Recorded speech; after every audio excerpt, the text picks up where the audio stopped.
Dari Aqua, Tirta Investama, merek kami adalah Aqua, diberikan kesempatan di forum yang terhormat ini untuk memberikan penjelasan. Pertama, izinkan kami menjelaskan topik yang sudah mengemuka beberapa minggu ini. Secara industri, kami punya pabrik beroperasi 20 pabrik Bu, seluruh Indonesia. Memang terkonsentrasi di beberapa provinsi besar seperti Jawa Barat, kemudian seluruh Pulau Jawa, Sumatera, Sulawesi, dan Bali. Karyawan kami sampai saat ini sekitar 10.000 karyawan yang mengoperasikan baik itu pabrik maupun juga di divisi lain. Kemudian kalau mengenai sumber Jadi Bu, karyawan Ibu 10.000 10.000 Bu, seluruh Indonesia. seluruh Indonesia.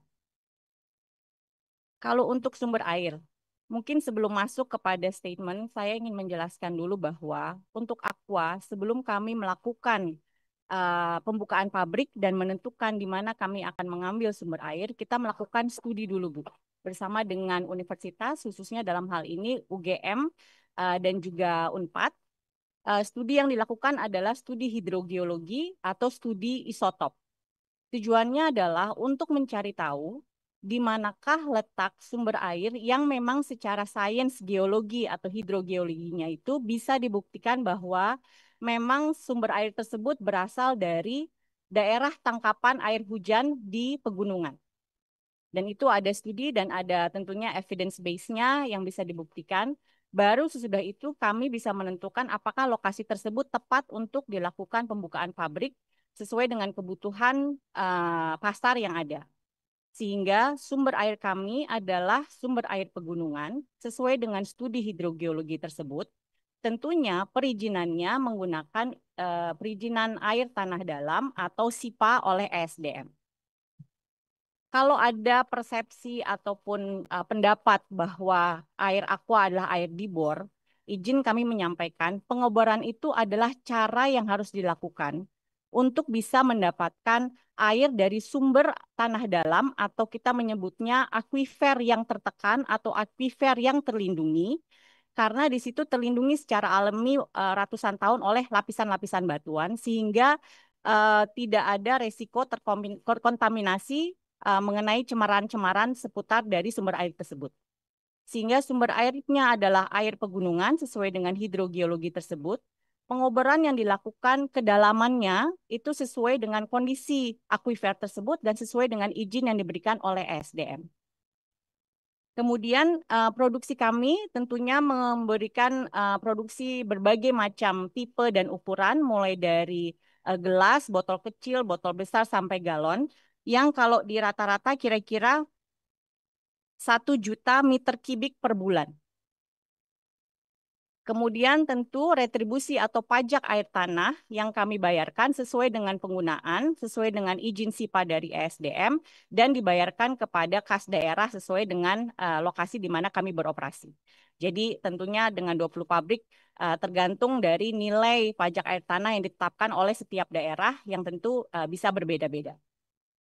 Pasaran kami, produk Aqua memang mungkin 99,9% adalah pasaran domestik yang memang kami pasarkan dan distribusikan untuk bisa menjangkau masyarakat.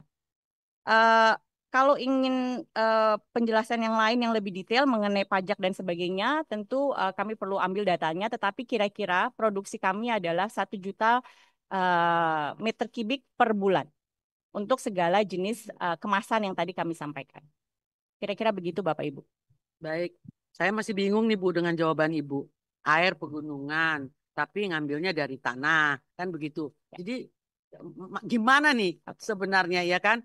Terus gunung apa tanah nih sekarang nih? Kemudian pembayaran kan kalau kita baca di media, ini kan Ibu ini kan bayar 600 juta ke PDAM.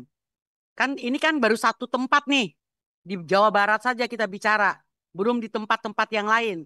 Kan begitu ada 20 lagi yang lain ya kan. Nah, ini nanti mungkin bisa dijelaskan teman-teman bisa lakukan pendalaman, Ibu bisa Boleh. bisa jelaskan ya Bu. Bu ya. Karena setahu saya kayak PDAM ngambilnya itu sumbernya dari pegunungan. Ya memang aliran dari pegunungan itu gitu Bu. Kalau Ibu kan memang ngebor air tanah gitu. Semua air juga dari pegunungan Bu. Semuanya kan meresap ke tanah gitu. Mana ada air dari mana gitu. Tapi Pimpinan, yang jelas Izin kan sumber air Ibu dari tanah. Kan itu Bu ya, biar saya nggak salah catat nih. Sumber daya air Ibu adalah dari tanah, bukan langsung dari pegunungan. Izin menyampaikan Ya, clear klarifikasi, Bu. beritanya nih. Ya, supaya meluruskan persepsi yang Mm-mm. terjadi di publik. Pertama, lokasi pabrik kami semuanya rata-rata di kaki pegunungan.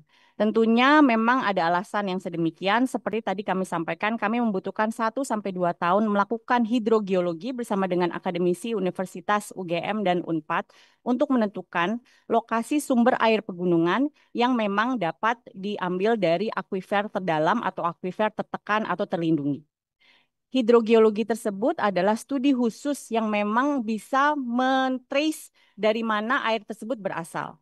Mungkin mohon maaf memang tidak ada slide-nya, tetapi yang namanya air pegunungan itu memang jatuhnya tentu di lereng pegunungan, masuk ke daerah yang kita bilang daerah tangkapan air hujan.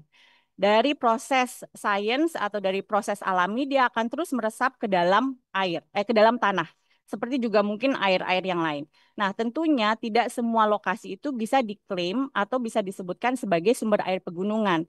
Karena tadi berdasarkan studi hidrogeologi atau isotop tersebut akan bisa dibuktikan bahwa sumber air titik A itu asalnya dari tangkapan air hujan yang jatuh di lereng gunung tertentu. Misalnya lereng gunung Salak atau lereng gunung apa namanya Merapi dan sebagainya, tergantung kami beroperasi.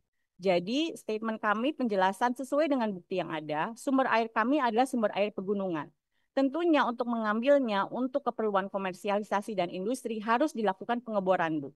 Dan pengeboran itu dilakukan untuk satu mengambil airnya, tetapi lebih dari itu cara pengeboran yang dilakukan adalah untuk memastikan sumber air yang memang didapat dari akuifer terlindungi tersebut pada saat diambil melalui pipa itu tidak terdapat cemaran-cemaran lain di lokasi menuju ke atas itu.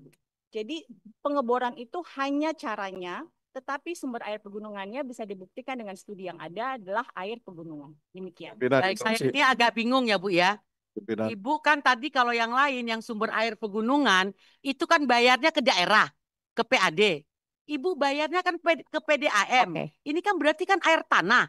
Jadi saya bingung, sumber airnya pegunungan, tapi bayarnya ke PDAM. Yang tadi yang dari pegunungan semua bayarnya ke daerah. Ya, Nah, izin ini gimana nih, Bu? izin menjelaskan, Bu. Kalau PDAM itu memang kebetulan konteksnya Subang. Jadi pertama perizinan air tanah kita atau air sumber pegunungan dengan SIPA dari SDM, seperti dengan teman-teman yang lain, kami membayar retribusi atau pajak air ke daerah sesuai dengan penggunaan dan meteran dan sebagainya. Yang kedua, untuk untuk Subang, ya, untuk Subang, Ibu, penjelasannya adalah demikian. Sumber air kami kebetulan lokasinya itu berdekatan dengan sumber airnya PDAM di Subang.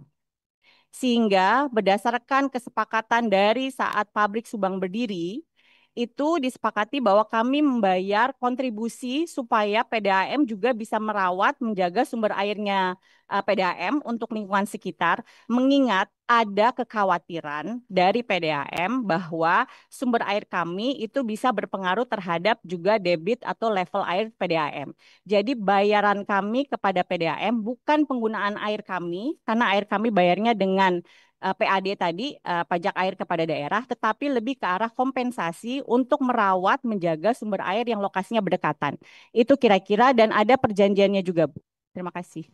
Pimpinan. Terima kasih. Saya rasa teman-teman nanti melakukan pendalaman di dalam hal ini, Bu ya.